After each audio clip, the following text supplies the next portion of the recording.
আসসালামু আলাইকুম। রামনিস blog and cooking চ্যানেলে সকলকে স্বাগতম। তো আজকে রান্না করব হচ্ছে মুরগি কষা বা চিকেন কষা।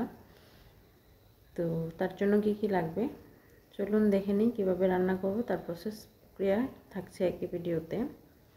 প্রথমে আমি এখানে হাড়, পা, চামড়া, গলা, ডানা এবং কিছু মাংস সহ প্রায় 1 কেজি মুরগি নিয়ে নিয়েছি।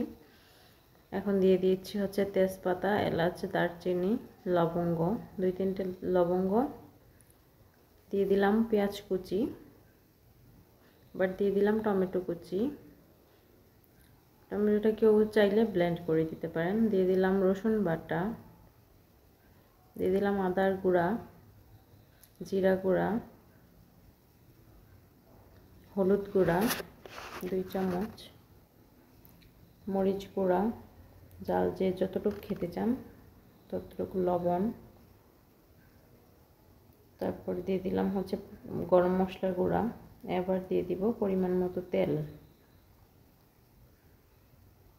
দিয়ে সবগুলোকে একসাথে মেখে নিচ্ছি, ভালো করে একদম মেখে নিচ্ছি যাতে মশলাটা একদম মুরগির মধ্যে ঢুকে যায়। তো এখন হাতটা ধুয়ে একটু পানি দিয়ে দিলাম। এখন এটাকে রেখে দিব প্রায় 10 মিনিটের মতো।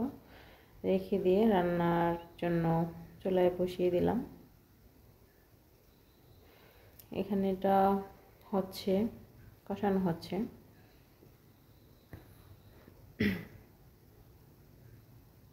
এই তো ঢাকনা তুলে নেড়ে দিচ্ছি।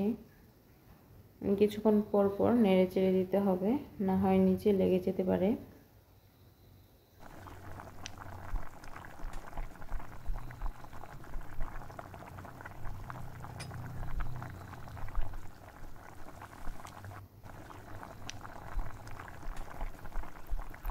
এখন আবার এটাকে ডেকে দিব, ডেকে আবার কিছুক্ষণ রান্না করব।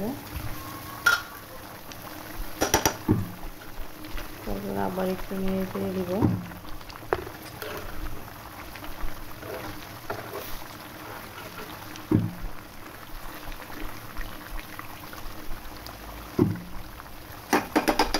এখন দিয়ে দিলাম কাঁচামরিচ, 4-5টা কাঁচামরিচ দিয়ে দিলাম।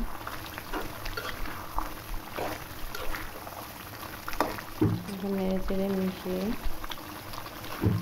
তারপর আবার কিছুক্ষণের জন্য ঢেকে দিব।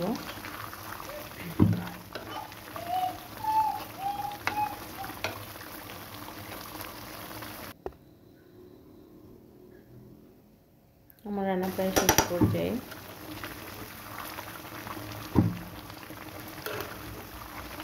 ভিডিওটা যদি ভালো লাগে অবশ্যই লাইক, কমেন্ট, শেয়ার করবেন এবং ফেসবুক থেকে দেখে থাকলে অবশ্যই ফলো দিয়ে রাখবেন।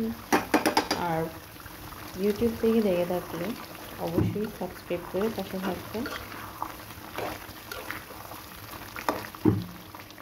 এটা ভালো করে নেড়ে দিচ্ছি যাতে নিচে লেগে না যায়। এই পর্যায়ে একটু ঘন ঘন নেড়ে দিতে হবে, কারণ এই পর্যায়ে লেগে যাওয়ার ভয় একটু বেশি। এই তো রান্না শেষ।